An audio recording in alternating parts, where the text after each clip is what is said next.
오늘은 여호수아 6장을 공부하도록 하겠습니다. 여호수아 6장에는 여리고성이 무너지는 이야기가 나옵니다. 여러분, 여리고성은 누가 무너뜨렸습니까? 여리고성은 하나님이 무너뜨리셨습니다.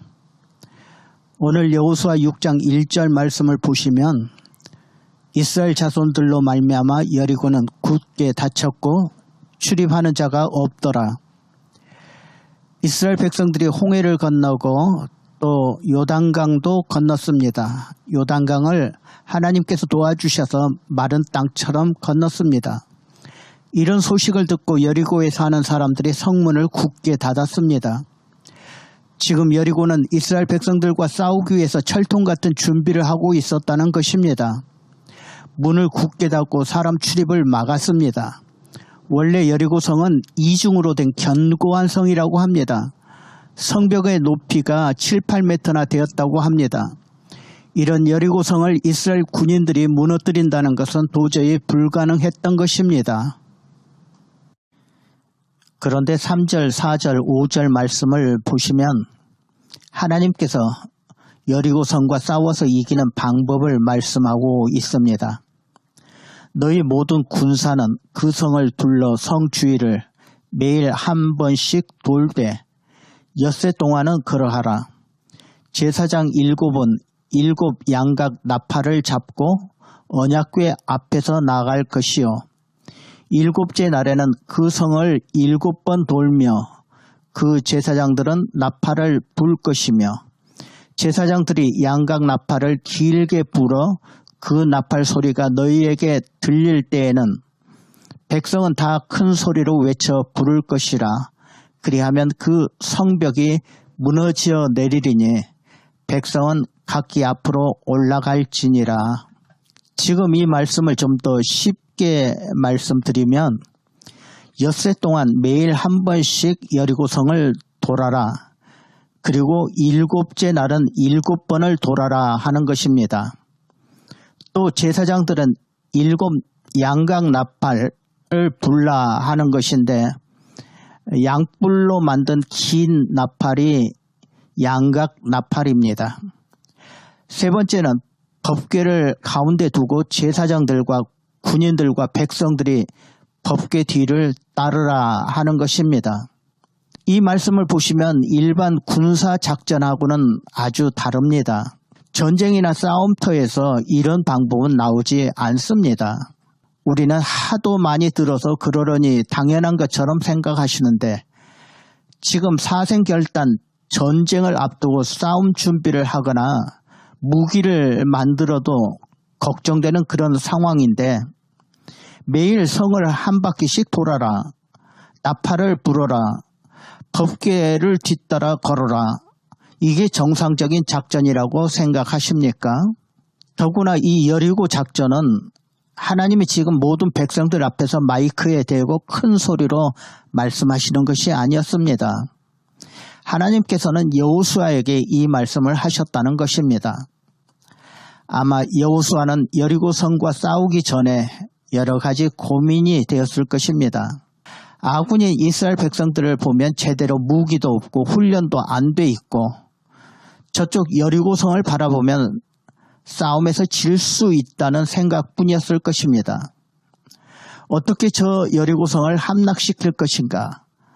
아마 여호수아는 밤늦게 혼자 기도했을 것입니다. 그런데 기도하는데 환상 중에 하나님의 음성을 듣습니다. 그 내용이 2절에 나옵니다. 여호와께서 여호수아에게 이르시되 보라 내가 여리고와 그 왕과 용사들을 내 손에 넘겨 주었으니 그리고 이렇게 하라 하는 말씀이 3절, 4절, 5절 말씀입니다. 조금 전에 읽었던 하나님의 방법을 알려주셨습니다. 여호수아는 기도를 했기 때문에 하나님의 음성을 분명히 확신할 수 있었을 것입니다. 그런데 이런 방법을 백성들에게 전했을 때 백성들의 반응은 어떠했을까 하는 것입니다. 여러분, 백성들의 반응이 어떠했을 것 같습니까? 제 생각에는 보나마나 뻔합니다. 말도 안 되는 소리라고 했을 것입니다. 또 이게 무슨 작전이냐고도 했을 것입니다. 이렇게 한다고 여리고성이 무너지냐고 얼마나 반발이 컸을까 하는 것을 생각해 봅니다. 그런데 여기 보시면 백성들이 다 하나같이 따라합니다. 온 백성들이 여호수아를 중심으로 하나로 뭉쳐 있다는 사실입니다. 어떻게 보면 엉터리 같은 작전인데 하나님 말씀을 믿고 한 사람도 흔들림 없이 지도자 여호수아 말에 순종하고 있다는 사실을 우리는 아셔야 합니다. 오늘 이런 내용들을 통해서 우리가 배울 수 있는 교훈이 하나 있다면, 여러분, 아무리 이해가 안 되는 말이라 할지라도 하나님의 말씀에 순종했을 때 놀라운 기적을 체험하더라 하는 것입니다. 바로 요단강을 건널 때도 이스라엘 백성들이 체험하고 경험했습니다.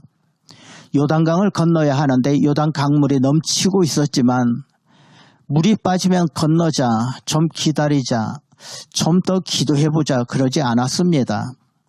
여호수아가 건너자 했을 때 제사장들의 발이 요단에 닿았을 때 흐르는 요단강이 멈추는 기적을 체험했었던 것입니다.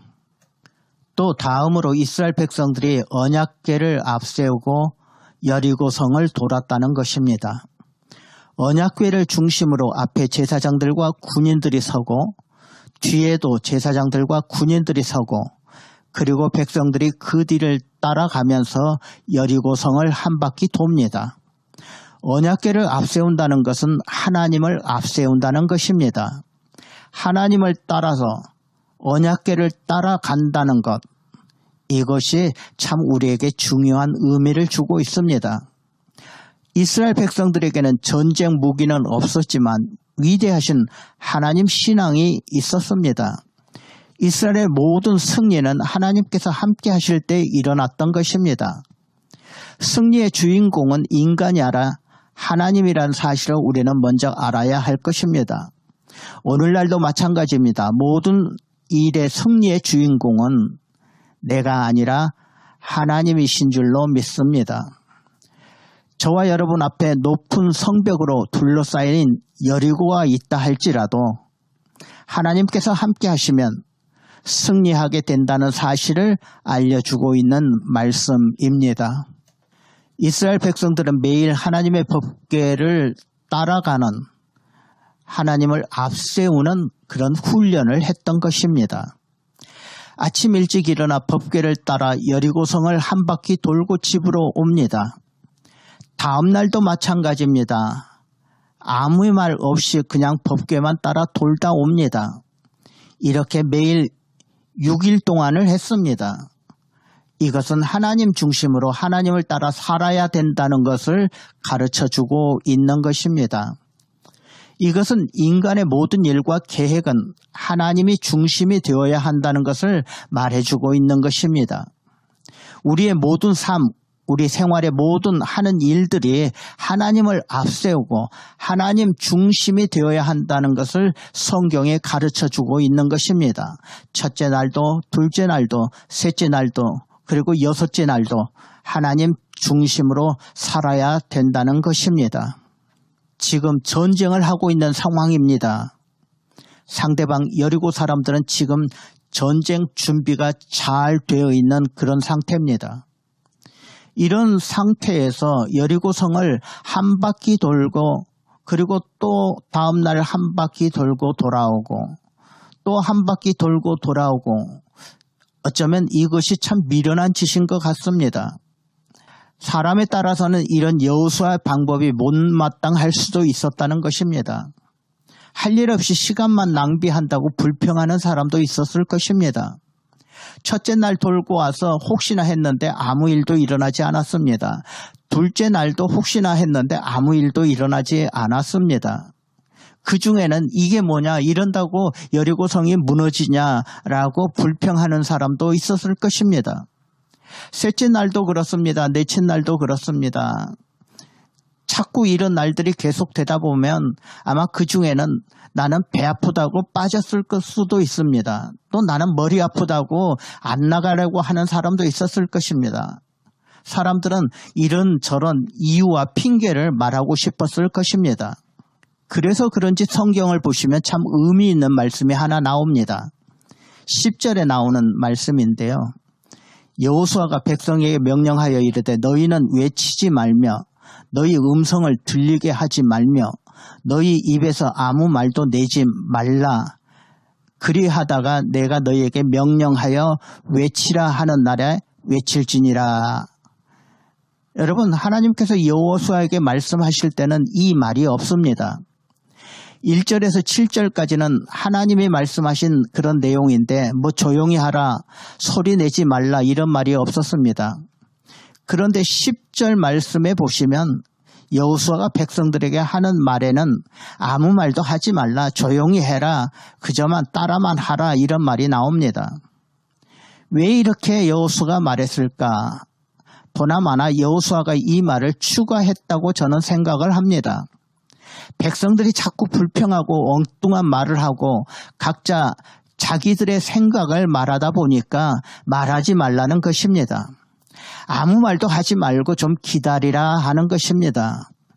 여호수아가 얼마나 속상했으면 제발 지방방송 좀 끄고 아무 소리도 입 밖에 내지 말고 그저 내가 하라는 대로 하라라고 말하고 있는 모습을 우리가 보게 됩니다. 이렇게 엿새 동안 하나님을 앞세우고 하나님이 중심이 되는 연습을 했습니다. 그리고 불평이 있어도 참고 인내하는 것도 배웠습니다. 그 다음에 14절 말씀을 보시면 일곱째 날 7번을 돌고 큰 소리를 외쳤을 때 그 철옹성 같은 여리고성이 위에서부터 아래로 무너져 내렸습니다. 학자들은 어떻게 이런 현상이 있었느냐? 여러분, 대부분의 학자들은 하나님의 지진을 통해서 성이 무너졌다고 그렇게 봅니다. 하나님의 지진을 통해서 그 견고한 성 여리고성을 사정없이 흔들어서 무너지게 했다는 것입니다. 다시 한번 묻습니다. 여러분, 여리고성은 누가 무너뜨렸습니까? 하나님이 하셨습니다. 여리고성은 하나님이 무너뜨리시고 하나님이 승리하게 하셨기 때문에 이스라엘 백성들이 한 일이 없었습니다. 사람들이 무슨 한 일이 없었다는 것입니다. 그래서 여리고성에 있는 가축이나 재물 이런 것 욕심내서도 안 되는 것입니다. 인간들이 욕심내고 차지할 것들이 없었습니다. 사실 하나님께서 여리고에 있는 사람과 가축 모든 것을 다 진멸하고 없애버리도록 명령하셨습니다. 단 기생 라합과 그 가정만 살아남았습니다. 라합은 비록 죄인이었지만 구원받을 수 있었던 것은 하나님을 향한 믿음이 있었기 때문이었습니다. 믿음으로 죽음 가운데서 구원받은 모습을 보여준 사람이 바로 라합이었습니다.